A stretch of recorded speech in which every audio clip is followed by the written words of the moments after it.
आज हम बात करते हैं फिर से अपने पुराने विषय बिंदु पर, संधि पर। तो जिन बच्चों ने अपनी पिछली क्लास नहीं देखी है वो पहले अपनी पिछली क्लास को देख लें, जिसमें मैंने आपको शाब्दिक अर्थ और परिभाषा और प्रकार के बारे में बताया है, जिसको आज हम डिटेल्स में पढ़ने जा रहे हैं। तो पहले अपनी पहली क्लास को देखें, उसके बाद इस क्लास को देखेंगे तो आप आसानी से विषय बिंदु से जुड़ जाएंगे। तो पहला रूल कि आपको क्लास में आना है, कॉपी पेन के साथ आना है। व्याकरण है इसलिए पहले नियमों को लिखते हुए ही चलना है, जो कि आसानी से आपको तैयार हो सके। तो बेटा हमने पिछली क्लास में अपनी जो चीज़ें समझी थी उसमें हमारी पहली चीज़ थी कि संधि। जो संधि है उसका अर्थ क्या है, ठीक। दूसरा हमने समझा था कि संधि संस्कृत भाषा का शब्द है। जो संधि है वो हमारे संस्कृत के व्याकरण से आई हुई चीज़ है। अगला हमने टॉपिक समझा था परिभाषा। उसके बाद हमने समझा संधि के प्रकार। तो संधि के कितने प्रकार थे? तो 3 प्रकार थे, स्वर संधि, व्यंजन संधि और विसर्ग संधि। और हमारी जो स्वर संधि है वो अपने आप में 5 प्रकार की थी, दीर्घ संधि, गुण संधि, वृद्धि संधि, यण संधि और अयादि संधि। जिस प्रकार से किसी भी परिवार में हम उसके सदस्यों की संख्या उसमें जन्मे लोगों के हिसाब से बताते हैं, उसी प्रकार से आपका मायने रखता है कि संधि के प्रकार 3 ही क्यों हैं, संधि हमारी 3 से ज़्यादा क्यों नहीं है। तो इसके लिए पहले हमें समझना होगा हमारा वर्णमाला। तो चलिए पहले हम अपनी वर्णमाला पर चलते हैं। तो बच्चों हम देखते हैं अपनी हिंदी की वर्णमाला। तो आप देख रहे हैं वर्णमाला में सबसे पहले हमने क्या लिख रखे हैं? स्वर। आ इ ई उ ऊ ऋ ए ओ अं आहा, ठीक। तो ये सब क्या है? हमारे स्वर। स्वरों में ही हम देख रहे हैं कि एक है हमारा अनुस्वार, दूसरा है हमारा अनुनासिक और तीसरा है हमारा विसर्ग। तो फिर आगे हम आ जाते हैं व्यंजन। तो का चा टा ता पा या, ठीक है। ये जो आपका क्रम चल रहा है ये सारे आपके क्या हैं? व्यंजन। और एक उसमें कितने होते हैं? 5, ठीक है। और हमारे छा त्रा ज्ञा श्रा ये होते हैं हमारे संयुक्त व्यंजन। तो संधि के लिए जिसकी हमें आवश्यकता पड़ती है व्यंजनों की, वो होते हैं हमारे हाथक, ठीक है। तो हमारी जो वर्णमाला है उसको 3 टाइप्स में बांटा गया था। पहला स्वर संधि, दूसरा व्यंजन संधि और तीसरा है अन्य। तीसरा शब्द मैंने आपका लिखा है अन्य। तो अन्य के अंतर्गत अनुस्वार, अनुनासिक, संयुक्त व्यंजन और विसर्ग सारी चीज़ें आती हैं। लेकिन इसमें जो विसर्ग है ये अपने आप को अलग से बताता है, ठीक है, अपनी पहचान के लिए रखता है। जैसे कि स्वर रखते हैं, व्यंजन रखते हैं, उसी तरह से संधि के टाइम में विसर्ग भी अपनी पहचान अलग से रखता है। तो इसी कारण हमारी जो संधि है वे कितने प्रकार की है? 3 प्रकार की है, स्वर संधि, व्यंजन संधि और विसर्ग संधि। स्वर को ही हम अचल कहते हैं, स्वर को ही अचल कहते हैं, व्यंजन को हल कहते हैं, ठीक है। इनमें हलंत लगा हुआ है, इसका विशेष ध्यान दें, हलंत लगाना ना भूलें। तो हमारा जो संस्कृत का व्याकरण था उसको लिखा था पाणिनि जी ने। किसने लिखा था? पाणिनि जी ने, ठीक है। तो उन्होंने जो शब्द दिए थे वो थे आ ई उ अड़ा। अड़ा में आप देख रहे हैं क्या लगा हुआ है? हलंत। इसी तरह से ऋण का में भी क्या लगा हुआ है? आपका हलंत। ए ओ अंग में भी आपका क्या लगा हुआ है? हलंत। ए ओ चा में भी क्या लगा हुआ है? आपका हलंत। तो जब हम अपने बिना इन सारे शब्दों को, इन वर्णों को हटाते हैं, ठीक, तो हमारे जो मेन वर्ड रह जाते हैं वो क्या रह जाते हैं? आ ई उ ऋ ए ओ, ठीक।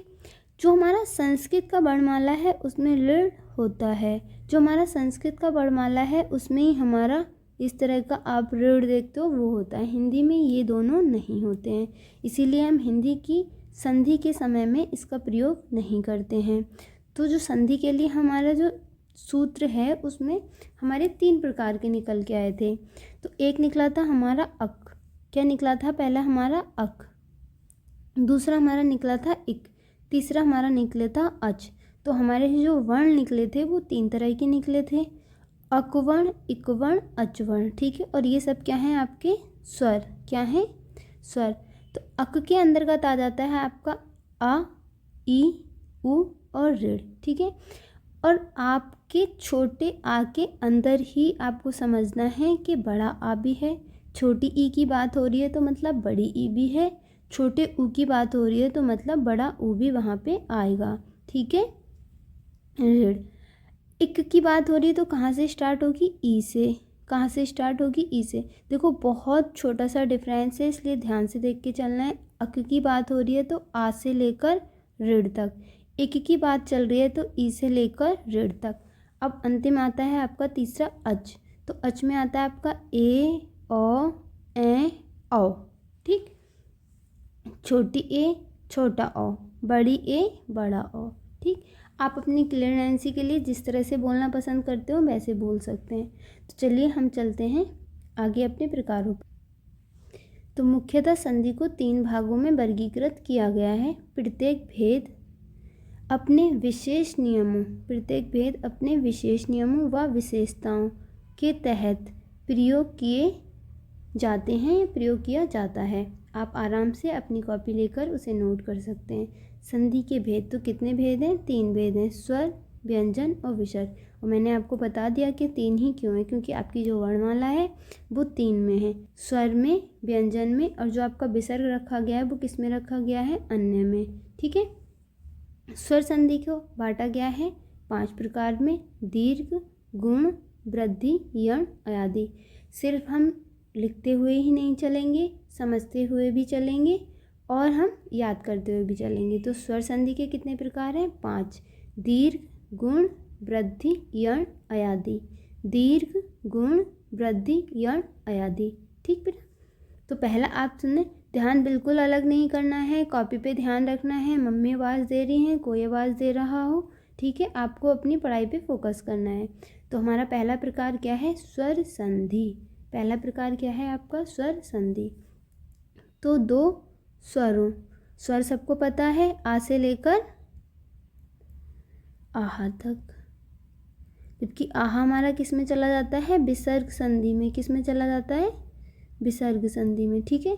तो इसमें आपके क्या आ जाते हैं, आ से लेकर संधि के समय औ, ठीक। तो 2 स्वरों के मेल से जो परिवर्तन आता है, जो विकार उत्पन्न होता है, विकार का ही अर्थ मैंने आपको क्या बताया था, परिवर्तन आता है, उसे स्वर संधि कहते हैं। जैसे सूर्य प्लस अस्त, तो सूर्य से यहाँ आ में क्या मिला हुआ, अगर हम इसको अलग अलग करेंगे तो आपका है सा प्लस आ प्लस उ की मात्रा प्लस रा प्लस या प्लस आ, ठीक। अब ये जो या है आपका, ये तो पूरा है। अब राग कहाँ गया है, ऊपर। तो ऊपर राग कब जाता है, जब वह अपने वर्ण से पहले क्या हो, आधा। तो अपने बाद वाले वर्ण के वो कहाँ चला जाएगा, ऊपर, ऊपर बैठ जाता है सिर पे उसके, ठीक। तो इधर से भी क्या निकल रहा है आपका आ, और यहाँ तो है ही आपका आ, तो आ मिलकर क्या बन गया, बड़ा आ, ठीक है। तो स्वर संधि हो गया। तो स्वरों के आधार पर उक्त भाव, उक्त का मतलब होता है ऊपर लिखे हुए, उक्त का मतलब क्या हो गया, आपके ऊपर लिखे हुए। जो भाग कहाँ लिखे हैं, ऊपर, जैसे आपके अभी मैंने दिखाया था, दीर्घ, गुण, वृद्धि, यण, अयादि। दीर्घ, गुण, वृद्धि, यण, अयादि। तो उक्त का मतलब होता है ऊपर। भागों में स्वर संधि को विभक्त किया गया है, जिनका वर्णन विस्तार पूर्वक निम्न है। निम्न मतलब नीचे है, ठीक है बेटा। तो हम अपना समझते हुए चल रहे हैं। तो पहला क्या है आपका, दीर्घ संधि। पहला क्या है आपका, दीर्घ संधि। तो दीर्घ संधि का सूत्र है अकः सवर्णे दीर्घः, अकः सवर्णे दीर्घः। यहाँ पे थोड़ा सा ठीक करना है, अकः सवर्णे दीर्घः, ठीक। अकः, तो अभी मैंने थोड़ी देर पहले आपको वर्णमाला दिखाई थी। तो अकः, अका में आपका क्या क्या आ गया, आ, ई, उ, ऋ, आ, ई, उ, ऋ। तो मतलब इन चारों की जिसमें बात हो रही हो, ठीक। जब ये चारों आपस में मिलकर क्या हो जाएं, दीर्घ। छोटा आ, ये चारों आपस में मिलकर क्या हो जाए, दीर्घ संधि। तब आपकी कौन सी संधि होगी, दीर्घ संधि। अकहा सवर्णे दीर्घा। तो अकहा में आपके कौन कौन से हैं, हम देखते हैं। आपका आ है, आपका ई है, आपका ऊ है और आपका ऋण है। तो अब इनके तरीकों को भी समझते हैं।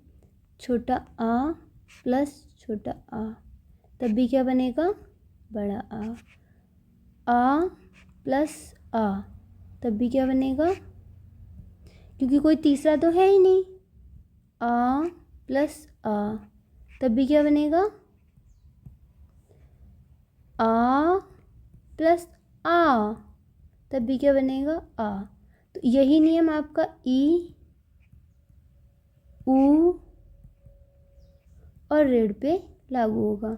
ठीक है। तो इसी तरह से हम देखते हैं कि हमने क्या शब्द लिया, धर्मार्थ। हमारा शब्द क्या है, धर्मार्थ। तो धन प्लस अर्थ, तो धन में यहाँ पे क्या आ रहा है, आ, यहाँ भी क्या आ रहा है आपका आ। ठीक है, दोनों आ मिलके क्या बना रहे हैं, बड़ा आ। तो धर्मार्थ। भानु प्लस उदय, तो भानु नाम हम इस तरह से लिखेंगे। अब यहाँ पे क्या हुआ, यहाँ भी छोटा हुआ है और यहाँ भी छोटा हुआ, मतलब छोटा ऊ की मात्रा ये है और एक ही ऊ है। तो दोनों जब छोटा ऊ प्लस छोटा ऊ बनेगा तो क्या बन जाएगा, बड़ा ऊ। तो मात्रा किसकी आएगी संधि करते वक्त, भानु उदय, लेकिन विच्छेद के समय छोटे ऊ की। इसी तरह से हम समझ लेंगे कारा प्लस आगार, कारा प्लस आगार, तो क्या बन जाएगा आपका, यहाँ से क्या निकल रहा है आपका, बड़ा आ, और यहाँ भी आपका क्या है, बड़ा आ। तो मिलकर क्या बन जाएगा, बड़ा ही आ। तो जोड़ेंगे तो क्या बन जाएगा, कारागार। कृष्ण का जन्म कहाँ हुआ था, कारागार के अंदर। ठीक है, तो आगार का मतलब होता है कोठरी। ठीक, आगे हम बढ़ते हैं अपने गुण संधि पर। आगे हमारी संधि का नाम क्या है, गुण संधि। तो गुण संधि का सूत्र क्या है, आद गुणः, आद गुणः। ठीक, तो अभी आपने देखा दीर्घ संधि में क्या हो रहा था, सेम वर्ण। दीर्घ संधि में क्या हो रहा था, सेम वर्ण आपस में क्या हो रहे थे, मिलकर क्या बना रहे थे, दीर्घ वर्ण। ठीक है, लेकिन गुण संधि में क्या होता है, तो गुण में आएगा आपका आ प्लस, इसमें आएगा आपका आ प्लस ई प्लस ऊ प्लस ऋण। ठीक है, लेकिन ये सब कहाँ से संधि करेंगे, आ से। किससे संधि कर रहे होंगे, आ से। मतलब ई, ऊ और ऋण तीनों किससे मिल रहे होंगे, जाके आ से। आ से मिलकर ही क्या बना रहे होंगे, संधि। ठीक है, और जब इस तरह से होता है तो हमारा कौन सी आती है, गुण संधि। कौन सी संधि आती है, गुण संधि। जब आपका अक प्रत्यय, जब आपका अक, जब आपका अक प्रत्यय, ठीक है, कि वर्ण किससे संधि कर रहे हूँ, आ से। किससे कर रहे हूँ, आ से। तो क्या बन जाते हैं, जो शब्द बनते हैं वो हमारे क्या कहलाएंगे, गुण संधि से। जैसे आपका परोपकार समझ लीजिए आप। तो यहाँ पे आपका क्या है, इसमें छोटा आ, इसमें आपका क्या है, ऊ। तो जब ये दोनों आपस में मिलेंगे, आ प्लस ऊ मिलता है तो क्या बनता है, अ। इसको हम इधर समझ लेते हैं। जो हमारा आ प्लस ई, इससे मतलब है इसके अंदर, अभी मैंने थोड़ी सी देर पहले बताया था, जब छोटा है तो मतलब वहाँ बड़ा आ भी वही नियम करेगा। ई प्लस ई जब मिलेंगी तो क्या बनेगा, ए। ठीक, इसी तरह से आ और आ, एक मिनट में आपको लिख देती हूँ, आप जिससे कि नियम को नोट ही कर लीजिए। जब आपका आ प्लस ई और ई की आपस में संधि होगी तो क्या बनेगा, ए। जब आपका आ और आ की संधि किससे होगी, ऊ से, तो क्या बनेगा, ओ।